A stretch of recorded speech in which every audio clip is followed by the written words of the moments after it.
സ്ഥാനാർത്ഥി നിർണയത്തെ ചൊല്ലി പാലക്കാട് ബിജെപിയിൽ തമ്മിലടി രൂക്ഷം. ബിജെപി സംസ്ഥാന ട്രഷറർ ഇ കൃഷ്ണദാസിന്റെ സ്ഥാനാർത്ഥിത്വത്തിനെതിരെ സി കൃഷ്ണകുമാർ പക്ഷം രംഗത്ത് വന്നു. പട്ടികര വാർഡിലെ സ്ഥാനാർത്ഥിയായ കൃഷ്ണദാസിനെ മാറ്റണമെന്നാവശ്യപ്പെട്ട് 17 പേർ ഒപ്പിട്ട പരാതി കൃഷ്ണകുമാർ പക്ഷം RSS നേതൃത്വത്തിന് നൽകി. പരാതി ഗൌരവത്തിലെടുക്കുന്നില്ലെന്നും സംസ്ഥാന ജില്ലാ അധ്യക്ഷന്മാരാണ് മറുപടി പറയേണ്ടതെന്നും ഇ കൃഷ്ണദാസ് പ്രതികരിച്ചു.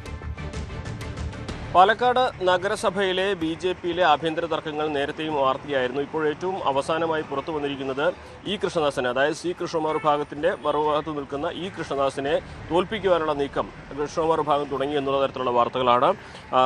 ഈ കൃഷ്ണദാസിന് മത്സരിക്കാൻ പാർട്ടി അനുവദിച്ചത് പട്ടിക്കര വാർഡാണ്. അത് BJPയുടെ വാർഡാണ്. BJPക്ക് കൃത്യമായ മേധാവിത്വമുള്ള ഇടമാണ്.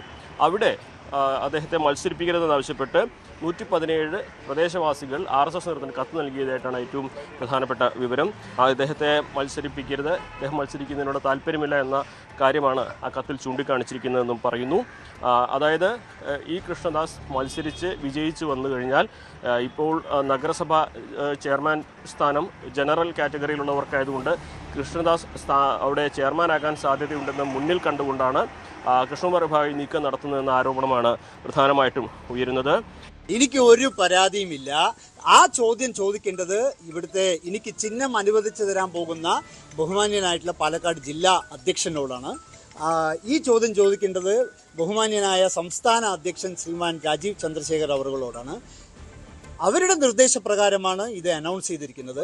പാർട്ടിയുടെ നിർദ്ദേശപ്രകാരം ഇവിടെ മത്സരിക്കുക എന്നതല്ലാതെ എനിക്ക് മറ്റ് പോംവഴികളൊന്നും എൻ്റെ മുമ്പിൽ. ഇ കൃഷ്ണദാസ്, പി സ്മിതേഷ് എന്നീ 2 പേർക്ക് മാത്രമാണ് കൃഷ്ണകുമാർ വിഭാഗത്തിനും മറുഭാഗത്തുള്ളവർക്കും സീറ്റ് നൽകിയിട്ടുള്ളത്.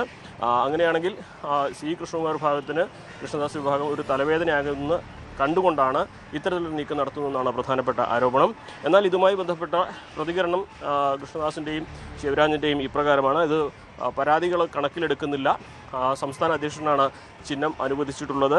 അതുകൊണ്ട് തന്നെ ഒരു തരത്തിലും ഇവിടെ പരാജയഭീതി ഇല്ല എന്ന് തന്നെ വ്യക്തമാക്കിക്കൊണ്ട് കൃഷ്ണദാസ് പ്രചരണത്തിൽ സജീവമാണ്. അതുപോലെ തന്നെ ഏറ്റവും പ്രധാനപ്പെട്ട ഒരു കാര്യം, ഇവിടെ നേരത്തെ തന്നെ കൃഷ്ണകുമാർ വിഭാഗം പ്രമീള ശശിധരൻ അടക്കമുള്ളവർക്കെതിരെ രംഗത്ത് വന്നിരുന്നു. അതിൻ്റെ തുടർച്ചയായിട്ട് തന്നെയാണ് ഇപ്പോഴത്തെ നീക്കങ്ങളൊക്കെ എന്നുള്ളതാണ്. BJP 2 തവണ തുടർച്ചയായി ജയിച്ച നഗരസഭയാണ് പാലക്കാട്ടേത്. ഇപ്പോഴത്തെ ആഭ്യന്തര കലാപം അത് 3ാം തവണയും അധികാരത്തിലേറാനുള്ള നീക്കങ്ങൾക്ക്, BJPയുടെ നീക്കങ്ങൾക്ക് തിരിച്ചടിയാകുമോ എന്നുള്ളതാണ് കണ്ടറിയേണ്ടത്. ഇത് മുതലെടുത്ത് മുന്നേറാനുള്ള ശ്രമമാണ് കോൺഗ്രസിൻ്റെയും ഇടതുപക്ഷത്തിൻ്റെയും ഭാഗത്തുനിന്നും ഇപ്പോൾ നടക്കുന്നത്. CB Anumod, news 18.